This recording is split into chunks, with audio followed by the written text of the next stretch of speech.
سيقول السفهاء من الناس ما ولاهم عن قبلتهم التي كانوا عليها قل لله المشرق والمغرب يهدي من يشاء إلى صراط مستقيم وكذلك جعلناكم أمة وسطا لتكونوا شهداء على الناس ويكون الرسول عليكم شهيدا وما جعلنا القبلة التي كنت عليها إلا لنعلم من يتبع الرسول ممن ينقلب على عقبيه وإن كانت لكبيرة إلا على الذين هدى الله وما كان الله ليضيع إيمانكم إن الله بالناس لرؤوف رحيم۔ احمق لوگ کہیں گے کہ مسلمان جس قبلے پر پہلے سے چلے آتے تھے اب اس سے کیوں منہ پھیر بیٹھے؟ تم کہہ دو کہ مشرق اور مغرب سب خدا ہی کا ہے، وہ جس کو چاہتا ہے سیدھے راستے پر چلاتا ہے۔ اور اسی طرح ہم نے تم کو امت معتدل بنایا ہے تاکہ تم لوگوں پر گواہ بنو اور پیغمبر آخر الزمان تم پر گواہ بنے۔ اور جس قبلے پر تم پہلے تھے اس کو ہم نے اس لیے مقرر کیا تھا کہ معلوم کریں کہ کون ہمارے پیغمبر کا تابع رہتا ہے اور کون الٹے پاؤں پھر جاتا ہے۔ اور یہ بات یعنی تحویل قبلہ لوگوں کو گراں معلوم ہوئی، مگر جن کو خدا نے ہدایت بخشی ہے وہ اسے گراں نہیں سمجھتے۔ اور خدا ایسا نہیں کہ تمہارے ایمان کو یوں ہی کھو دے، خدا تو لوگوں پر بڑا مہربان اور صاحب رحمت ہے۔ سیقول السفہاء من الناس، رسول اللہ صلی اللہ علیہ وسلم کی بعثت سے یہود کو منصب امامت سے معزول کر دیا گیا اور امت مسلمہ کو فائز کر دیا گیا۔ انتقال امامت کے اظہار و تکمیل کے لیے ضروری تھا کہ یہود کے قبلہ بیت المقدس کو بھی تبدیل کر دیا جائے اور مکہ کی مسجد حرام کو قبلہ مقرر کیا جائے، جو قبلہ اول بھی ہے اور قبلہ ابراہیم و اسماعیل بھی ہے۔ لیکن ایک عظیم مصلحت کے لیے پہلے حضور صلی اللہ علیہ وسلم کو بیت المقدس کی طرف منہ کرنے کا حکم دیا گیا، جس پر قیام مکہ کے دوران آپ کس طرح عمل کرتے تھے کہ نماز کے لیے خانہ کعبہ کی اس جانب کھڑے ہوتے جس میں بیت اللہ اور بیت المقدس دونوں سامنے ہو جاتے۔ لیکن ہجرت مدینہ کے بعد یہ صورت ناممکن ہو گئی، کیونکہ بیت المقدس مدینہ سے جانب شمال ہے اور مسجد حرام اس کے جنوب میں ہے۔ امر الہی کی تعمیل میں 16-17 ماہ تک آپ بیت المقدس کی طرف نماز پڑھتے رہے۔ یہود اس موافقت پر بڑے خوش تھے۔ حضور صلی اللہ علیہ وسلم چونکہ ملت ابراہیم کے وارث تھے اس لیے دل میں قبلہ ابراہیم کی خواہش رکھتے تھے۔ شدت شوق کی بنا پر کبھی آپ آسمان کی طرف نگاہیں اٹھا کے دیکھتے کہ کب جبرائیل علیہ السلام اس کا حکم لے کر آتے ہیں۔ آپ کے اسی شوق و انتظار کا نقشہ اللہ تعالیٰ نے قَدْ نَرَىٰ تَقَلُّبَ وَجْهِكَ فِي السَّمَاءِ کے پیارے انداز میں بیان فرمایا، اور ساتھ ہی یہ بشارت دے دی کہ آپ کی چاہت کے مطابق مسجد حرام کو قبلہ بنا دیا گیا ہے۔ تحویل قبلہ کے حکم پر یہود میں مخالفت کا جو طوفان کھڑا ہونا تھا اور رسمی مسلمانوں میں جن شبہات کے پیدا ہونے کا خدشہ تھا، سیقول السفہاء سے اسی کی طرف اشارہ کیا گیا ہے۔ ما ولاہم عن قبلتہم، یہود کا اعتراض یہ تھا کہ مسلمان جس قبلہ بیت المقدس پر پہلے قائم تھے اب ان کو اس سے کس چیز نے پھیر دیا ہے، یعنی ان کے دین کی کوئی بنیاد ہی نہیں، کبھی کسی طرف رخ کر لیتے ہیں اور کبھی کسی طرف۔ جواب میں فرمایا گیا قل للہ المشرق والمغرب، کہہ دو مشرق و مغرب سب جہتیں اللہ کی ہیں، جس کو چاہتا ہے سیدھے راستے کی ہدایت دے دیتا ہے، یعنی قبلہ ابراہیم سیدھا راستہ ہے جس کی مسلمانوں کو ہدایت دے دی گئی ہے۔ اور دین مشرق و مغرب کا نام نہیں بلکہ اللہ کی اطاعت کا نام ہے۔ اللہ کے فیصلے پر اعتراض کرنا احمقوں کا کام ہے۔ وَكَذَلِكَ جَعَلْنَا، یعنی جس طرح ہم نے تمہیں سب سے بہتر قبلہ کی ہدایت فرمائی ہے اسی طرح جعلناکم امتا وسطا، ہم نے تمہیں میانہ روش عادل امت بنایا ہے کہ نہ تم حد سے بڑھاتے ہو نہ گھٹاتے ہو۔ عیسائیوں نے افراط کی، عیسیٰ علیہ السلام کو بڑھا کر خدا کا بیٹا بنا دیا، اور یہودیوں نے تفریط کی، حضرت عیسیٰ کو پیغمبر بھی نہ مانا۔ امت وسط نے ان کو ان کے درجے پر رکھا۔ لِتَكُونُوا شُهَدَاءَ عَلَى النَّاسِ، تاکہ تم قول و عمل میں ساری دنیا کے سامنے حق کا نمونہ بن سکو۔ جو تمہاری روش اختیار کریں گے وہ صالح سمجھے جائیں گے، اور جو تمہارے مخالف چلیں گے وہ گمراہ کہلائیں گے۔ امت رسول کو منصب امامت دینے کے بعد ذمہ داری بتائی گئی ہے کہ وہ بے عملی اور بد اخلاقی سے پاک رہ کر دین کا صحیح نمونہ بننے کی فکر رکھیں۔ وَيَكُونَ الرَّسُولُ عَلَيْكُمْ شَهِيدًا، اور تاکہ پیغمبر تمہارے سامنے اپنی دعوت اور پاکیزہ سیرت کا نمونہ پیش کریں۔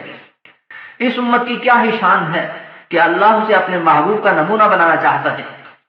دنیا میں حق کا نمونہ بننے پر قیامت کو یہ مرتبہ نصیب ہوگا کہ جو امت اپنے نبی کے کام کا انکار کرے گی وہ نبی آخری امت کو اپنا گواہ بنائیں گے۔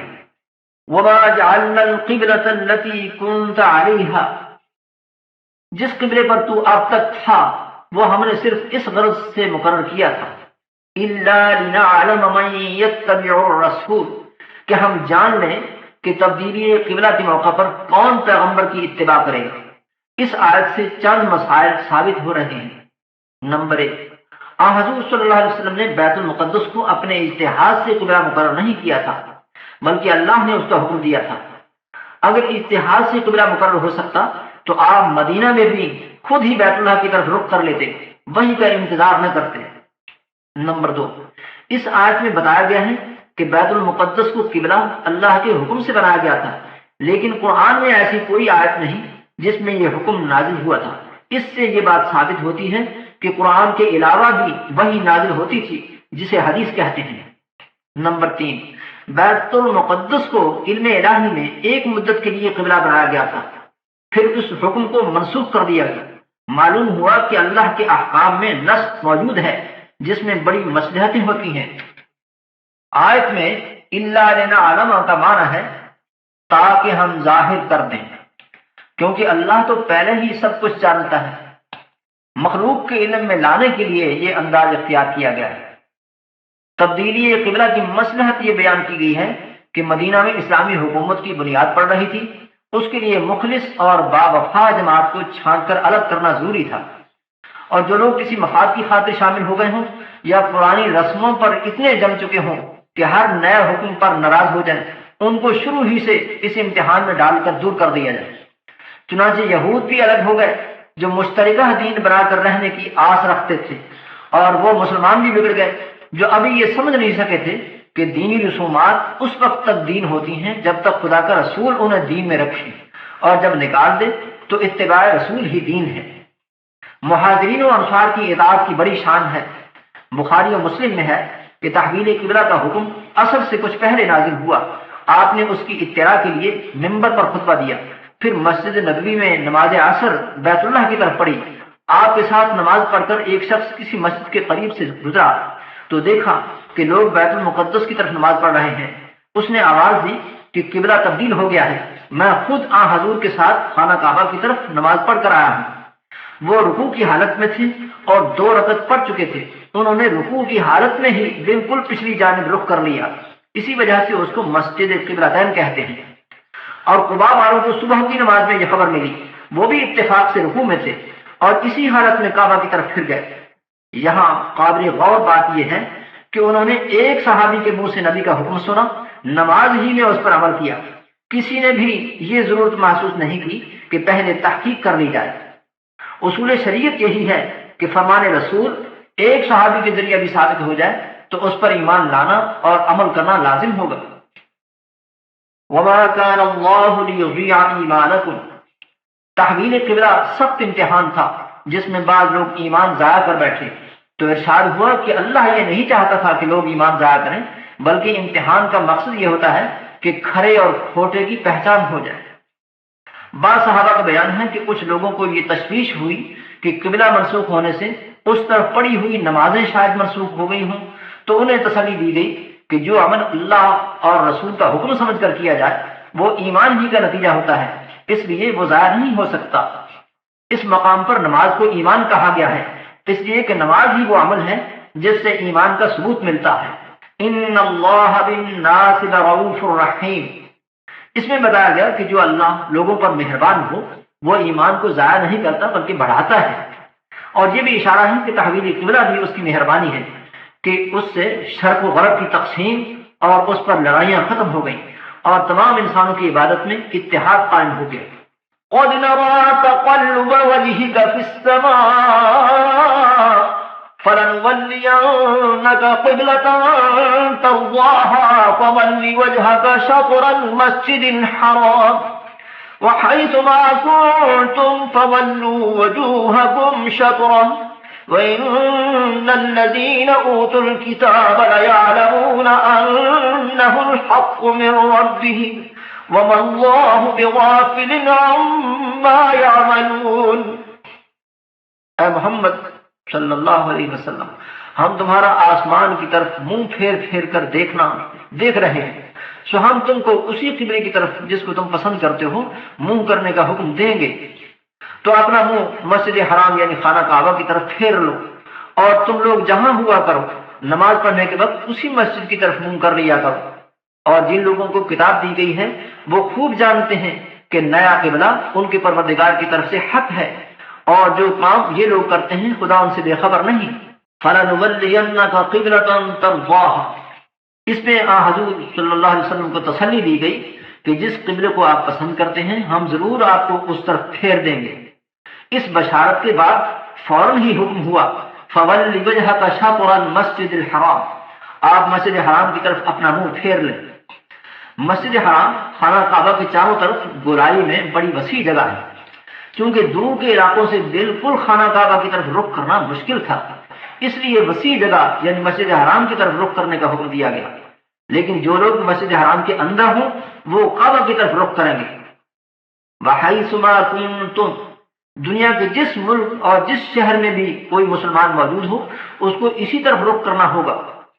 وَإِنَّ الَّذِينَ أُوتُوا الْكِتَابَ لَيَعْلَمُونَ، اہل کتاب تورات و انجیل سے یہ معلوم کر چکے تھے کہ آخری نبی کا قبلہ خانہ کعبہ ہوگا۔ وَلَئِنْ أَتَيْتَ الَّذِينَ أُوتُوا الْكِتَابَ بِكُلِّ آيَةٍ مَا تَبِعُوا قِبْلَتَكَ وَمَا أَنْتَ بِتَابِعٍ قِبْلَتَهُمْ وَمَا بَعْضُهُمْ بِتَابِعٍ قِبْلَةَ بَعْضٍ وَلَئِنِ اتَّبَعْتَ أَهْوَاءَهُمْ مِنْ بَعْدِ مَا جَاءَكَ مِنَ الْعِلْمِ إِنَّكَ إِذًا لَمِنَ الظَّالِمِينَ۔ اور اگر تم ان اہل کتاب کے پاس تمام نشانیاں بھی لے کر آؤ تو بھی یہ تمہارے قبلے کی پیروی نہ کریں، اور تم بھی ان کے قبلے کی پیروی کرنے والے نہیں ہو، اور ان میں سے بھی بعض کے قبلے کے پیرو نہیں۔ اور اگر تم باوجود اس کے کہ تمہارے پاس دانش یعنی وحی خدا آ چکی ہے ان کی خواہشوں کے پیچھے چلو گے تو ظالموں میں داخل ہو جاؤ گے۔ وضاحت وَلَئِنْ أَتَيْتَ الَّذِينَ أُوتُوا الْكِتَابَ بِكُلِّ آيَةٍ، جو اہل کتاب ضد میں پڑ گئے ہیں ان کے لیے دلائل بے سود ہیں۔ وَمَا أَنْتَ بِتَابِعٍ قِبْلَتَهُمْ، اور آپ حکم وحی کے پابند ہیں اس لیے ان کے قبلہ کو آپ اختیار نہیں کر سکتے۔ وَمَا بَعْضُهُمْ بِتَابِعٍ قِبْلَةَ بَعْضٍ، یہود و نصارہ خود قبلہ کے معاملہ میں اتنا اختلاف رکھتے ہیں کہ اتفاق نہیں کریں گے۔ وَلَئِنِ اتَّبَعْتَ أَهْوَاءَهُمْ، اہل کتاب نے جو دین میں بدعات نکال لی تھی انہیں احوا یعنی خواہشات نفس فرمایا گیا ہے۔ اس میں خطاب تو حضور کو ہے لیکن مسلمانوں کو تنبیہ کی گئی ہے۔ الذين آتيناهم الكتاب يعرفونه كما يعرفون أبناءهم وإن فريقا منهم ليكتمون الحق وهم يعلمون الحق من ربك فلا تكونن من الممترين۔ جن لوگوں کو ہم نے کتاب دی ہے وہ ان پیغمبر آخر الزمان کو اس طرح پہچانتے ہیں جس طرح اپنے بیٹوں کو پہچانا کرتے ہیں، مگر ایک فریق ان میں سے سچی بات کو جان بوجھ کر چھپا رہا ہے۔ اے پیغمبر، یہ نیا قبلہ تمہارے پروردگار کی طرف سے حق ہے تو تم ہرگز شک کرنے والوں میں نہ ہونا۔ یعرفونہ کما یعرفون ابناءہم، اوپر کی آیت لیعلمون انہ الحق میں بتایا گیا کہ خانہ کعبہ کا قبلہ ہونا انہیں معلوم ہے۔ اس آیت میں یعرفونہ سے حضور کا نبی آخر الزمان ہونا مراد ہے۔ یہود کے بڑے عالم عبداللہ بن سلام سے جو مسلمان ہو چکے تھے پوچھا گیا کہ آپ نے آن حضور کو پہچان لیا تھا؟ تو انہوں نے کہا میں نے آپ کو دیکھتے ہی پہچان لیا تھا، جس طرح اپنے بیٹوں کو پہچانتا ہوں، بلکہ آپ کی پہچان زیادہ تھی۔ الحق من ربک، آن حضور کو خطاب کے ذریعہ مسلمانوں کو خبردار کیا گیا ہے کہ تبدیلی قبلہ کا مسئلہ بالکل حق ہے، کسی کے پروپیگنڈے سے متاثر ہو کر شبے میں نہ پڑنا۔ وَلِكُلٍّ وِجْهَةٌ هُوَ مُوَلِّيهَا فَاسْتَبِقُوا الْخَيْرَاتِ أَيْنَمَا تَكُونُوا يَأْتِ بِكُمُ اللَّهُ جَمِيعًا إِنَّ اللَّهَ عَلَى كُلِّ شَيْءٍ قَدِيرٌ وَمِنْ حَيْثُ خَرَجْتَ فَوَلِّ وَجْهَكَ شَطْرَ الْمَسْجِدِ الْحَرَامِ وَإِنَّهُ لَلْحَقُّ مِنْ رَبِّكَ وَمَا اللَّهُ بِغَافِلٍ عَمَّا تَعْمَلُونَ۔ اور ہر ایک فرقے کے لیے ایک سمت مقرر ہے جدھر وہ عبادت کے وقت منہ کیا کرتے ہیں، تو تم نیکیوں میں سبقت حاصل کرو۔ تم جہاں ہوگے خدا تم سب کو جمع کرے گا، بے شک خدا ہر چیز پر قادر ہے۔ اور تم جہاں سے نکلو نماز میں اپنا منہ مسجد محترم کی طرف کر لیا کرو، بے شبہ وہ تمہارے پروردگار کی طرف سے حق ہے، اور تم لوگ جو کچھ کرتے ہو خدا اس سے بے خبر نہیں۔ فاستبقوا الخیرات، ہر قوم نے اپنا کوئی نہ کوئی قبلہ بنایا ہوا ہے، لیکن تمہارا قبلہ نیکی ہے، کیونکہ اللہ نے مقرر کیا ہے، اس لیے اس کی طرف نمازیں پڑھنے میں آگے بڑھو، بلکہ ہر نیکی میں سبقت کیا کرو۔ اینما تکونوا یأتی بکم اللہ جمیعا، نیکی ہر جگہ ہو سکتی ہے، اس کے لیے مکہ و مدینہ میں ہونا ضروری نہیں۔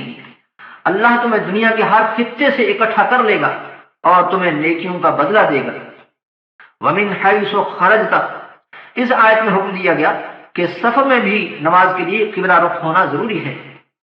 وَإِنَّهُ لَلْحَقُّ مِنْ رَبِّكَ، پہلے بھی فولی وجہ کا اپنا رخ کر لو فرمایا گیا تھا، وہاں ہم نے آپ کی خواہش پوری کی تھی، اب دوبارہ جو فولی وجہ کا اپنا رخ پھیر لو فرمایا گیا ہے، اس میں یہ بتانا مقصود ہے کہ انہ للحق من ربک، یہ تیرے رب کا اپنا بھی فیصلہ تھا، اس لیے اس کو خدا کا فیصلہ سمجھ کر مضبوط رہو۔ وما اللہ بغافل، تمہارے عمل میں اگر کمزوری آ گئی تو اللہ بے خبر نہیں ہے۔ وَمِنْ حَيْثُ خَرَجْتَ فَوَلِّ وَجْهَكَ شَطْرَ الْمَسْجِدِ الْحَرَامِ وَحَيْثُ مَا كُنْتُمْ فَوَلُّوا وُجُوهَكُمْ شَطْرَهُ لِئَلَّا يَكُونَ لِلنَّاسِ عَلَيْكُمْ حُجَّةٌ إِلَّا الَّذِينَ ظَلَمُوا مِنْهُمْ فَلَا تَخْشَوْهُمْ وَاخْشَوْنِي وَلِأُتِمَّ نِعْمَتِي عَلَيْكُمْ وَلَعَلَّكُمْ تَهْتَدُونَ۔ اور تم جہاں سے نکلو مسجد محترم کی طرف منہ کر کے نماز پڑھا کرو، اور مسلمانوں تم جہاں ہوا کرو اسی مسجد کی طرف رخ کیا کرو۔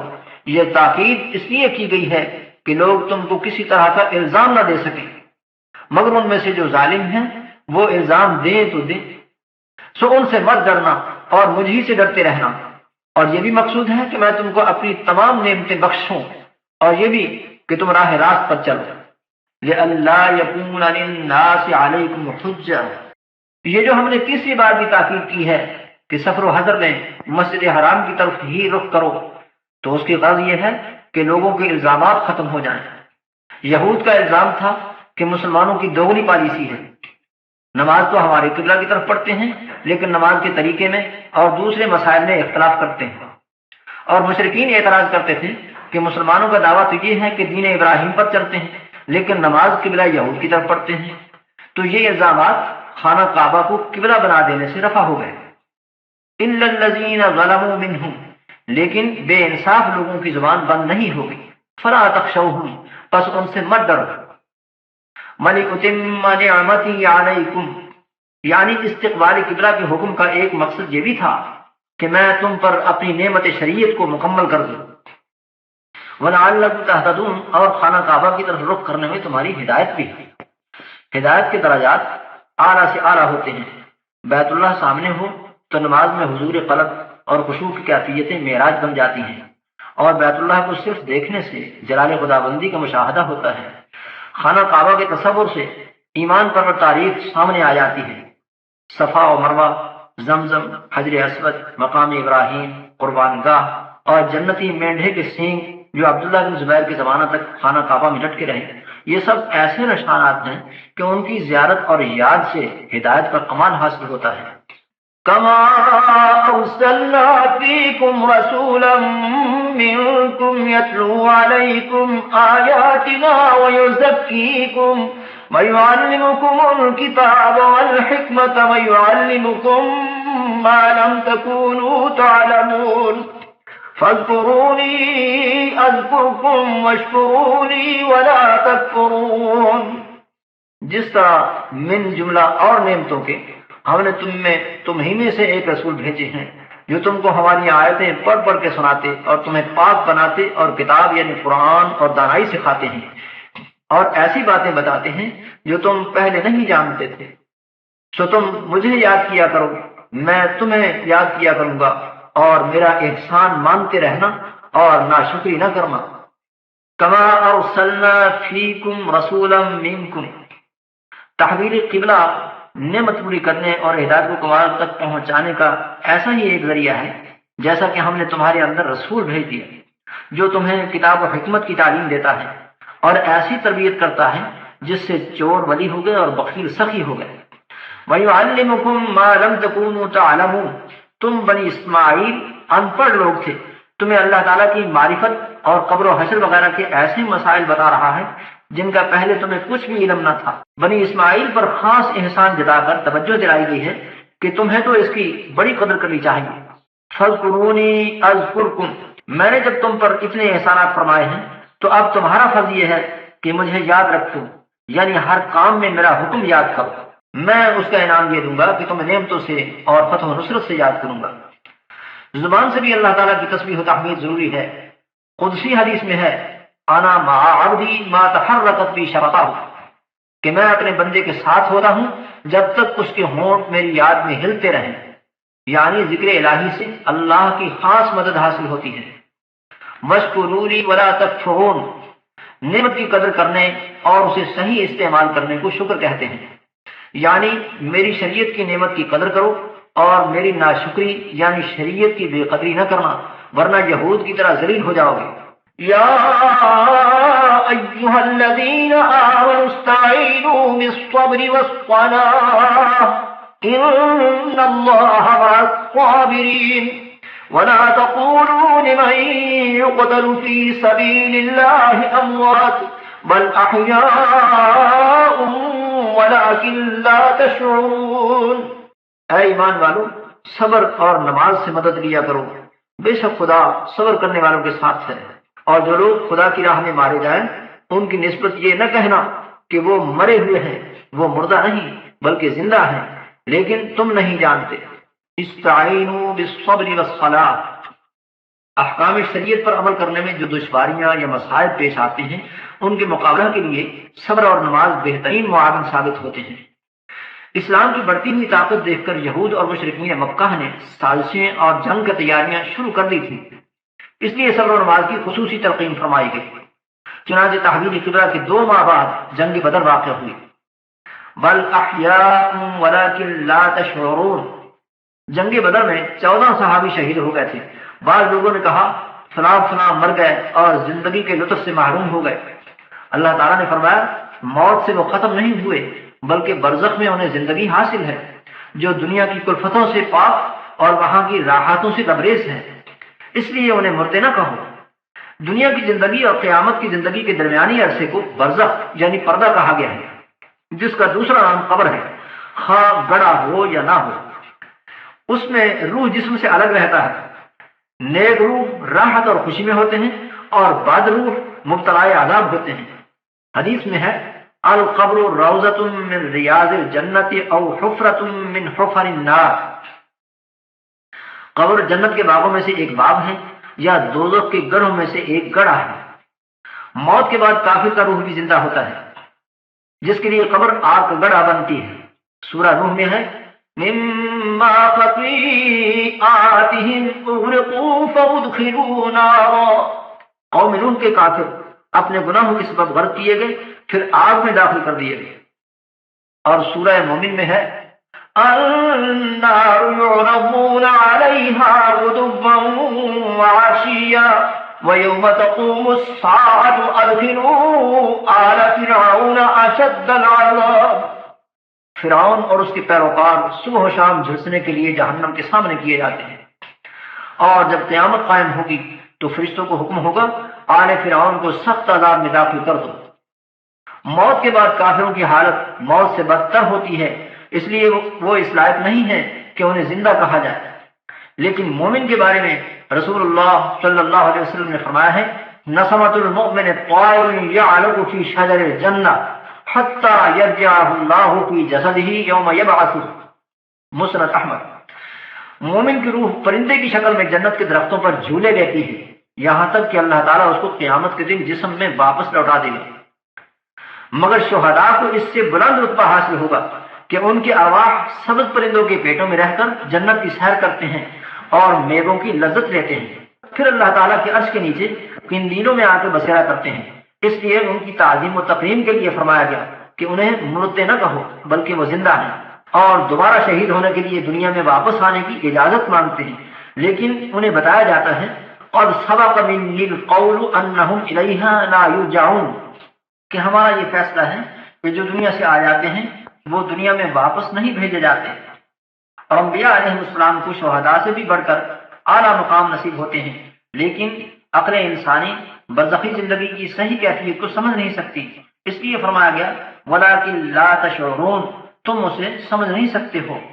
وَلَنَبْلُوَنَّكُم بِشَيْءٍ مِّنَ الْخَوْفِ وَالْجُوعِ وَنَقْصٍ مِّنَ الْأَمْوَالِ وَالْأَنفُسِ وَالثَّمَرَاتِ وَبَشِّرِ الصَّابِرِينَ الَّذِينَ إِذَا أَصَابَتْهُم مُّصِيبَةٌ قَالُوا إِنَّا لِلَّهِ وَإِنَّا إِلَيْهِ رَاجِعُونَ أُولَٰئِكَ عَلَيْهِمْ صَلَوَاتٌ مِّن رَّبِّهِمْ وَرَحْمَةٌ وَأُولَٰئِكَ هُمُ الْمُهْتَدُونَ۔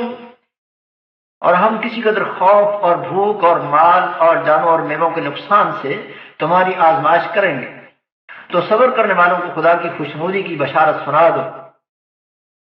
ان لوگوں پر جب کوئی مصیبت واقع ہوتی ہے تو کہتے ہیں کہ ہم خدا ہی کا مال ہیں اور اسی کی طرف لوٹ کر جانے والے ہیں، یہی لوگ ہیں جن پر ان کے پروردگار کی مہربانی اور رحمت ہے اور یہی سیدھے راستے پر ہیں۔